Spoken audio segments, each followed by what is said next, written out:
આપણી જયકારામાં અવાજ ના હોય બરોબર. જગદીશભાઈ ઠાકોર સાહેબ એમના બેસાતું નહીં તો ખુરશી લઈને બેઠા છે. એમને ખબર પડી જોઈએ કે એમણે આખી જિંદગી જે સમાજ માટે મહેનત કરી, એ સમાજ આજે ખૂબ આગળ વધ્યો છે. બોલ સલારામ બાપાની. તમારા અવાજમાં કરંટ હોવો જોઈએ. અને આજે ઓગણનાથ ભગવાનની જગ્યા પર ભેગા થયા છે. બોલો ઓગણજી મહારાજ કી. આજના આ બંધારણ સભાની અંદર ઉપસ્થિત તમામ સંતો, તમામ મહંતો, તમામ આગેવાનો, યુવાન દોસ્તો, માતાઓ અને બહેનો, અહીંયા બંધારણનું વાંચન થયું, બંધારણના નિયમો નક્કી થયા. આ નિયમો શા માટે, એવી શું જરૂર પડી સમાજમાં કે બંધારણ બનાવવું પડ્યું? ને બંધારણ એક એવું બંધારણ જેનો અમલ પણ થાય, જેની માટે તાલુકે તાલુકે, ગામડે ગામડે બંધારણ માટેની સભાઓ થઈ. નક્કી થયું, પૂછવામાં આવ્યું કે શું ખૂટે છે, શું તકલીફ પડે છે. અને એ બધું છેલ્લા 1-2 મહિનાથી જે મીટિંગો ચાલતી હતી, તમામ લોકોએ પોતાનો મત મૂક્યો, તમામ પીડા મૂકી, તમામ તકલીફો મૂકી. અને એના અંતે નક્કી એવું થયું કે આ સમાજમાં જે કુરિવાજો છે, આ સમાજમાં જે ખોટા ખર્ચાઓ છે, સમાજને જે પીડા આપતા પ્રશ્નો છે, આ પ્રશ્નોની સામે સમાજે જાગવું પડે. બીજા સમાજો જે રીતે આગળ વધ્યા, ટેકનોલોજીમાં આગળ વધ્યા, અંધશ્રદ્ધા કુરિવાજોમાંથી બહાર નીકળ્યા, વ્યસન મુક્તિ તરફ વધ્યા, શિક્ષણની દિશા પકડી, એ સમાજો જે રીતે આગળ વધ્યા, તો આપણે શું ખૂટે છે? એક એવો સમાજ આપણે જેની જોડે જમીન જાગીરી, એક એવો સમાજ જેના માથા બહુ પણ તકલીફો પણ એટલી જ છે. ત્યારે આજે આ તમામ આગેવાનો, આજે કોઈ પાર્ટીના આગેવાનો નથી, આ જે આગેવાનો આવ્યા છે સમાજના આગેવાનો આવ્યા છે. સમાજની ચિંતા કરવા, સમાજની ચિંતા જે વર્ષોથી કરે છે, એ ચિંતા અને ચિંતાની સાથે અનુભવનું ભાથું લઈને આવ્યા છે. અહીંયા સંતો આવ્યા છે આશીર્વાદ આપવા માટે. આ સંતો એટલે આશીર્વાદ આપવા માટે આવ્યા છે કે સંતો હંમેશા પોતાના અનુયાયીઓને એક જ આશીર્વાદ આપતા હોય કે સુખી થાવ. જ્યારે સુખી થવાનો આશીર્વાદ આપવા માટે આવ્યા હોય, ત્યારે આ સંતોને પણ એવું લાગ્યું છે કે એવું બંધારણ, એવા નિયમો બની રહ્યા છે જેના થકી આ સમાજમાં તમામ બંધીઓ, તમામ તકલીફો દૂર થઈ અને સમાજ તમામ ક્ષેત્રે આગળ વધી શકે. એટલે આશીર્વાદ આપવા માટે આવ્યા છે કે આ બંધારણનો 100% અમલ થાવ અને સુખી થાવ, એવા આશીર્વાદ આપવા માટે આવ્યા છે. દોસ્તો, આગેવાનો ચિંતા કરે, આગેવાનો વાત મૂકે, પણ આ વાતમાં આપણે તમામ રીતે હંમેશા એક જ વાત મૂકીએ છીએ કે રાજનીતિ, રાજનીતિ, રાજનીતિ. રાજનીતિ આવતી જતી રહેવાની. સતયુગ, ત્રેતાયુગ, દ્વાપરયુગ, કળિયુગ આવી ગયો. સત્તાની લડાઈઓ ચાલવાની, એ લડાઈ ચાલે છે ને ચાલતી રહેવાની. પણ જે લોકોનું આપણે નેતૃત્વ કરીએ છીએ, જે સમાજમાંથી આવીએ છીએ, એ સમાજને સાચી વાત, સાચી દિશા આપવાનું કામ આપણે નહીં કરીએ તો આવનારી પેઢી માફ નહીં કરે. આજે અહીંયા તમામ આગેવાનો બેઠા છે, ત્યારે તમે જોયું હશે કે હજારો લોકો આવ્યા. હું પોતે, હું ને મારા પત્ની બે આવ્યા છે. આ ગેરીબેને આમંત્રણ આપ્યું હતું. એ મને ના પાડતી ઉભા ના કરતા, કારણ કે મારા પપ્પા આવ્યા છે, મારા ઘરનાને લઈને આવ્યો છું. મેં એને કહ્યું કે ગેરીબેને કાલ મેળું માર્યું સાહેબ, કે સજોડે આવજો, નહીંતર નિયમનું પાલન કોણ કરશે? મારી બહેનો અહીંયા બેઠી છે બધી.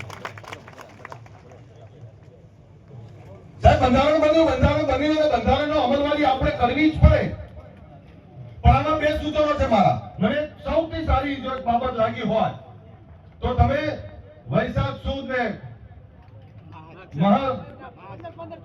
એટલે 15 દિવસના આખા વર્ષના 30 મુહૂર્ત નક્કી કર્યા.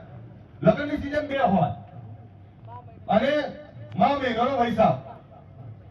આ 2 મહિનાની જે લગ્નની નક્કી કરી તમે મુહૂર્ત, આ મુહૂર્તમાં જો લગ્નો થશે તો સાહેબ અડધી તકલીફ તો એમની દૂર થઈ જવાની. એનું કારણ છે કે આહિર સમાજ, હું આહિર સમાજના સાહેબે ગયા છે, હું કહું છું બધા ગયા છે. ભટેજી, 13ના દિવસે એક જ દિવસે આખી રાત લગ્ન થાય, ઘરે ઘરે. આખા ગુજરાતમાં આખો સમાજ ઘરે ઘરે લગ્ન થતા હોય. કોઈ જગ્યાએ 15 લોકો બેઠા, કોઈ જગ્યાએ 20 લોકો બેઠા હોય, પણ એ તમામ જગ્યાએ 10 લોકો, 15 લોકો, 20 લોકો, એટલે કોઈ ખોટા ખર્ચા થાય જ નહીં, ખોટા દેખાડા થાય જ નહીં. એટલે આ જે નક્કી કરે છે આ નિયમ, હું આ બંધારણ નક્કી કરનારા તમામ આગેવાનોને અભિનંદન પાઠવું છું કે આ નિયમ થકી તમારી 50% તકલીફો એમની દૂર થઈ જવાય. પણ એક બીજી વાત કરું, તમે 16 નિયમ બનાવ્યા, 17મો નોંધ લખી છે, પણ 17મો નિયમ પણ બનાવો. આપણા બોલામણા બંધ કરો. આવી ગયું? આ બોલામણા એટલે શું મને ખબર પડે? આપણે ત્યાં કોઈ માદું પડે તો એના ઓછીના નીચે 10, 20 રૂપિયાની, 50 રૂપિયાની નોટ મૂકવાનો રિવાજ કેમ? તો કે આને દવાખાનાનું બિલ ભરવામાં તકલીફ ના પડે. આ રિવાજ એના માટે કરેલો. પછી તો 10,000 રૂપિયાનું દવાખાનાનું બિલ ને 2.5 લાખ રૂપિયા તો એ બોલામણા વાપરી નાખે. આ ના ચાલે. તમારે ખોટા ખર્ચામાં નીકળવું પડે બાદ. પણ આ બંધારણ બન્યું, સૌથી પહેલા સ્ટેજ વાળાને શપથ લેવડાવજો.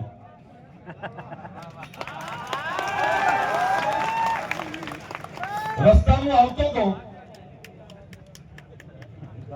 મારા કમાન્ડર સુરપાલસિંહ છે. સુરપાલસિંહ મને કે સાહેબ આ બંધારણ તો બનશે, પણ આ સમાજનું બંધારણ પૈસા વાળા ને વગદાર આગેવાનો ઉપર લાગુ પડશે તો ચિંતા ના કરો, સ્ટેજ ઉપર જઈને વાત તો કરશું. અમારા દશરથજી અત્યારથી બી આજ, કારણ કે દશરથજીના દીકરાને લગે છે આ મહિને. પણ તમને કહું, હું મારા પપ્પાનો આભાર માનું કે મારા દીકરાના 10 થી 15 હજારમાં લગ્ન કરી દીધા એમને. મને સાહેબ કોઈ કહેવા નહીં આવ્યું કે ખવડાવવું પડે કે બીજું ત્રીજું. મને આનંદ છે. અને ખરો પ્રસંગ તો કુટુંબ કબીલા વચ્ચે મજા આવે. તમે 5000 લોકોમાં કોને મળો? જાનૈયા આપણા માટે બધા જ માટે સન્માનીય હોય. આપણા દીકરા દીકરીના લગ્નમાં આવ્યા હોય તે તો આપણા માટે બધા માટે સન્માનીય છે. એટલે આ નિયમ જે બનાવે છે, આ નિયમનું પાકી અમલવારી આપણે કરવી જ પડે, અને તો જ સમાજનું ઉત્થાન થાય. અને હમણાં એમણે વાત કરી ગયા મેરે સલારામ ધામની કે 10-11 વીઘા જગ્યા લઈ લો. ત્યારે તમે જુઓ કે આ સમાજના જે લોકોમાં તાકાત છે, જે લોકો જોડે પૈસા છે, એવા લોકો બધા 1-1 વીઘો જગ્યા આપવાની વાત કરી. ત્યારે હું, નવીનજી, કેસાજી અને સ્વરૂપજી ઠાકોર 11 વીઘા જગ્યા આપીએ છીએ. તમે ત્યારે કરો ત્યારે. અને એથી આગળ બીજું કહેવા આવ્યો છું તો 26મી જાન્યુઆરી રાતના 3 વાગે બોલાયા છે મેં તમને. ખબર છે ને? એ 26મી જાન્યુઆરી રાતના 3 વાગે ખાલી એમની વાતો મારવા નહીં બોલાયા. 26ની રાતના 27 ઓક્ટોબર તમારા શિક્ષણની દિશા નક્કી કરે એનું ભૂમિપૂજન કરવા માટે બોલાયા છે તમને. ગાંધીનગરમાં એક એવી સંસ્થા બને જે સંસ્થા તકે આ સમાજના દીકરા દીકરીઓ ત્યાં પણ ભણી શકે. હું સાહેબનો આભાર માનું. અહીં જગદીશભાઈ ઠાકોર સાહેબ, બળદેવજી, મારા પપ્પા ખોડાજી ઠાકોર બધા બેઠા જ શક્તિ વિદ્યાલયનો પાયો નાખ્યો એમણે. એની સાથે અહીંયા ચંદનજી બેઠા છે, એમણે પાટણમાં પણ પાયો નાખ્યો. હમણાં આપણી વચ્ચે બીજા આગેવાનો પણ ગયા. કેસાજી એ દિયોદરમાં જે સંસ્થા ચલાવે છે, આપણે નાની વાત નથી. અહીંયા બાબરમાં જ્ઞાનીબેનને ચલાવે છે. હમણાં સ્વરૂપજી મેં મુહૂર્ત કર્યું. અમારા લવિનજી ઠાકોર રાધનપુરમાં ચલાવે. તમામ જગ્યાએ સમાજના આગેવાનો તો મથે છે. સમાજના આગેવાનો શિક્ષણની સ્કૂલ બનાવશે. પણ આ જગદીશભાઈ, બળદેવજી, ખોડાજી, મારા પપ્પા, આ બધાનો પ્રશ્ન શું છે ખબર છે? કે અમે સ્કૂલો કોલેજો તો બનાવી દઈએ, પણ તમારા દીકરાઓને મોકલશે કોણ? તમે મોકલતા નથી એટલે એનું ઘડતર નથી કરી શકતા. આજે સમાજ જાગ્યો છે, સમાજમાં ભૂખ છે, પણ દિયોદર છોડીને એમને અમદાવાદ આવવું પડશે. અમદાવાદ ગાંધીનગર છોડીને અમેરિકા જવું પડશે. તો જ આગળ વધશો. તમારે સમાજમાં ભૂખ લગાડવી જ પડે. એની ભૂખ સમાજના સર્વાંગી વિકાસની. આ સંસ્થાઓ જે બની રહી છે, આ સંસ્થામાં આપણા દીકરા દીકરીને મૂકો. અને હમણાં ભરતસિંહભાઈ એક બહુ પીડા વ્યક્ત કરી, બોલી ના શક્યા, પણ હું તમને કહું કે સંસ્થા બનતા બનાવી દઈએ છીએ, એનો નિભાવ કરો, એને ચલાવી, એથી વધારે કાઠું કામ છે. ખૂબ કાઠું કામ છે. ત્યારે વિનંતી કરું છું તમને, દીકરા દીકરીઓને ભણવા માટેની વ્યવસ્થા જે ઊભી થઈ રહી છે એમાં મોકલો. આ ભરતીજી ને રામાજી બેઠા છે, એમણે કલોલની અંદર ઠાકોર ભવન બનાવ્યું. કેટલા નામ લેવું, આમ કહેવા જઈએ ને તો ગુજરાતમાં આજે આપણી 50 સંસ્થાઓ છે. પણ આ સમાજે દીકરા દીકરીને ભણવા માટે પેટે પાટા બાંધીને ભણાવવા પડશે. તમે આપણે બીજા સમાજોની હિંસા નહીં કરી શકીએ. એ પાટીદારનો દીકરો આખી દુનિયામાં ભણવા જાય, કમાવા જાય. એ ચૌધરીનો દીકરો સવારે 3 વાગે દોડતો હોય, એ રવાડીનો દીકરો સવારે 4 વાગે એ મહેનત કરતો હોય, એ પંચાલ પ્રજાપતિ દરજીનો દીકરો, આ તમામ સમાજો, આ સમાજોની એટલે વાત કરું છું કે આ સમાજો સુખી થયા તો એમાંથી શીખવું પડશે. એની ઈચ્છા કરે મેળ નહીં પડે, થાકી જઈશું. આપણે શીખવું પડશે અને આપણે એમના સમોડિયા બનવા માટે મથવું પડશે. માલધાર રાખો તો માલધાર પણ એવું રાખો કે આપણી ગાયો ભેંસો એનું જે દૂધ ભરાઈએ છીએ આની પણ ચર્ચા થવી જોઈએ.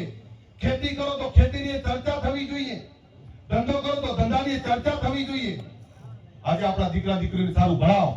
બીજો બેને એક નિયમ નહીં કીધો પણ આજે કહી દઉં કે ગામની કમિટી તમે બંધારણની તો બનાવશો તો એની સાથે એક એવી સમિતિ પણ જોવી જોઈએ કે જે દીકરીનું માંગુ આવ્યું છે એ તમારા ગામમાં રહેલો એ નબીરો એ કુંવર એ વરરાજા વ્યસન તો નહીં કરતો ને.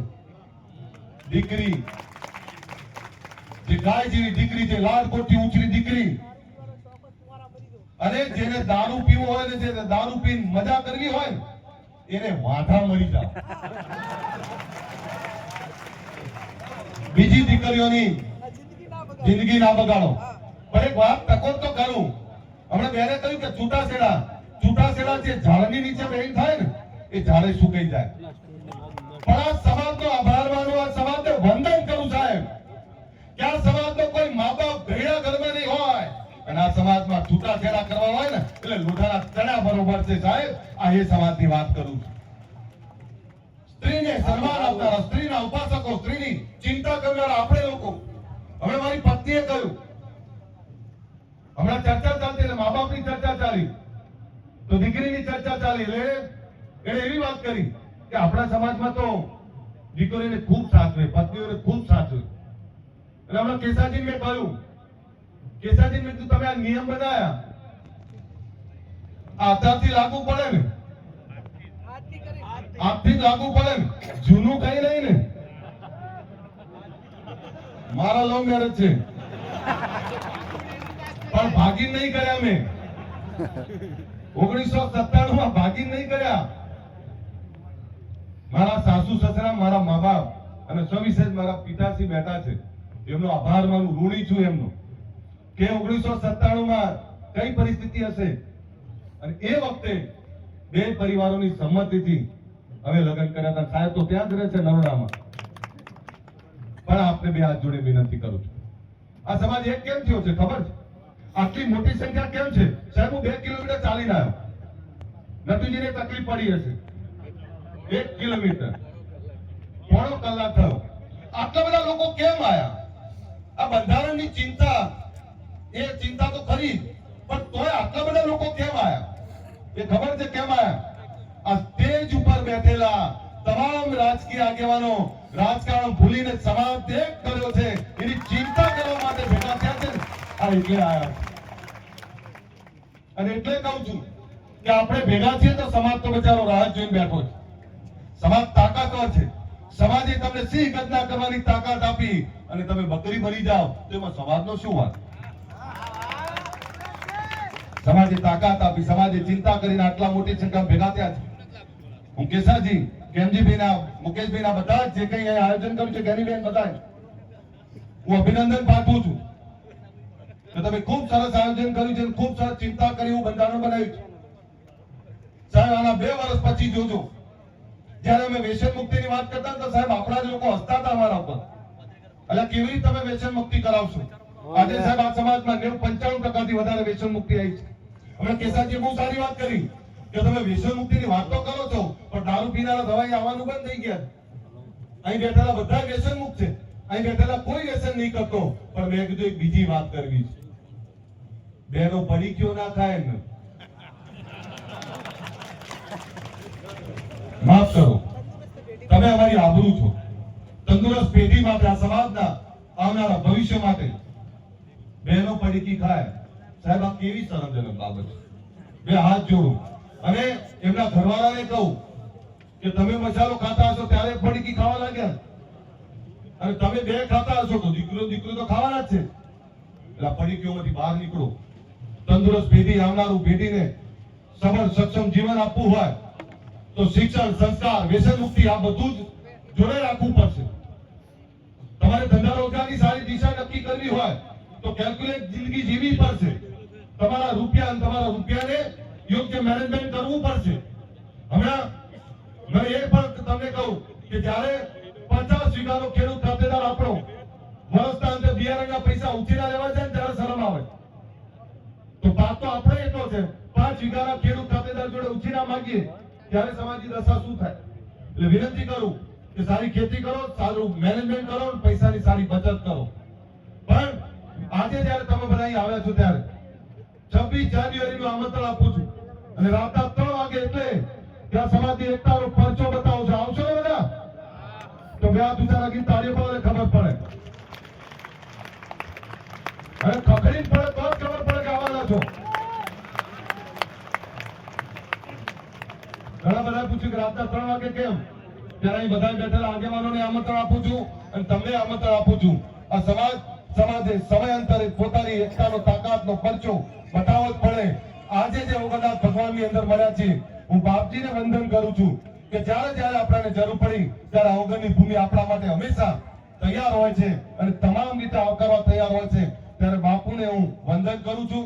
દોલતરામ બાપુ બેઠા છે, ઋષિ ભારતી બાપુ બેઠા છે, આ તમામ સંતોને વંદન કરું છું. અને આપણા સદારામ બાપાની જગ્યાના દાસ બાપુ બેઠા છે. એકવાર જોરદાર આ સંતો માટે તાળીઓ પાડી. અને બળદેવગીરી બાપુ, એમના ચહેરા પરની ચમક જ તમને કઈ બતાવે. અને બાપુની વાતમાં ક્યારે ઢીલાસ નહીં હોતી. ત્યારે હું અગણનાથ ભગવાનને પ્રાર્થના કરું કે જે બંધારણ બનાવ્યું છે, આ બંધારણ થકી આ સમાજ તમામ રીતે અમલ કરશે અને આવનારા સમયમાં આ સમાજ સોળે કળાએ ખીલશે. એ જ વિનંતી સાથે મારી વાત પૂરી કરું. બોલો સદારામ બાપાની જય. ખખડીને બોલો, ચોખ્ખું ગીત, ચોખ્ખો અવાજ, ચોખ્ખી ધરા છે, અનાજ છે. આવ અને તોય તમારી આ જગદીશભાઈ આટલી ઉંમરે હજુ પડતી બેઠા. અમરતભાઈ એક વાર જોરદાર બોલો સદારામ બાપાની જય.